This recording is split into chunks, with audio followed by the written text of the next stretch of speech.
இப்போது நம்ம ஒரு திருப்புகழ் பார்க்கலாம். அதுக்கு முன்னாடி அருணகிரிநாதர் ஒரு தனித்துவம் அவர்கிட்ட இருக்குது. என்ன அப்படின்னு பார்த்தீங்கன்னா, அவருக்கு மனசில் ஏற்படுற ஒரு ஏக்கத்தை எதுவாக இருந்தாலும் அதையே திருப்புகழில் வெளிப்படுத்துவார். அந்த ஏக்கத்திற்கு ஏற்க ஒரு தீர்வையும் நம்ம கிடைக்கும் இல்லையா, அதையும் திருப்புகழில் சொல்லுவார். அப்படிப்பட்ட ஒரு திருப்புகழ் தான் நம்ம இன்றைக்கி பார்க்க போகிறோம். சில புலவர்கள்னால் என்ன பண்ணுவாங்க அப்படின்னா, செல்வந்தர்களை தேடி போய் பாடி அவங்கக்கிட்டேருந்து பேர் புகழ்லாம் வாங்கிட்டு வருவாங்க. ஆனால் அதை அருணகிரிநாதர் என்ன பண்ணுறாருனா வறுமையாக கண்டிக்கிறார். அப்போ என்ன பண்ணுறாருனா, உயர்ந்த தமிழை எடுத்து அதற்கு தகுதி யார் அப்படின்னா முருகன் தான், அவரை மட்டும்தான் பாடணும் அப்படின்றத நினச்சிக்கிட்டார். மித்தவங்க அதில் கிடைக்கக்கூடிய பணத்தை வச்சு வாழ்கிறது இழிவான வாழ்க்கை அப்படின்னு சொல்கிறாரு.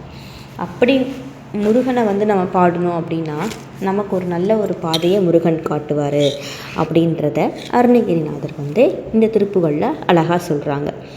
முந்த தமிழ் மாலை கோடி கோடி சந்தோடு நீடு பாடி பாடி முஞ்சர் மனை வாசல் தேடி தேடி உழலாதே முந்தை வினையே வராமல் போக மங்கையர்கள் காதல் தூர தேக முந்தும் அடியேனை ஆள தானும் உனை மீதே திந்தி திமிதோதி தீதி தீதி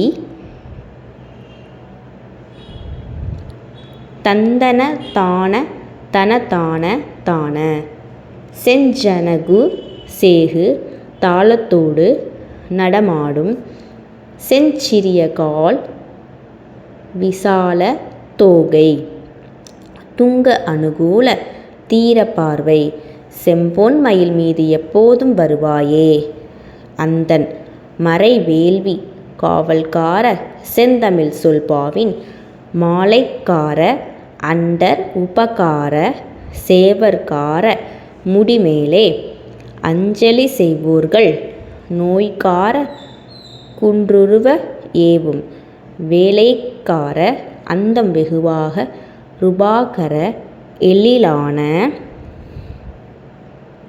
செந்தூராமின் மேவு போக்கார விந்தை குரமாதின் வேலைக்கார செஞ்சொல் அடியார்கள் வாரக்கார எதிரான செஞ்சமரை மாயும் மாயக்கரா துங்கர சூரரைக்கான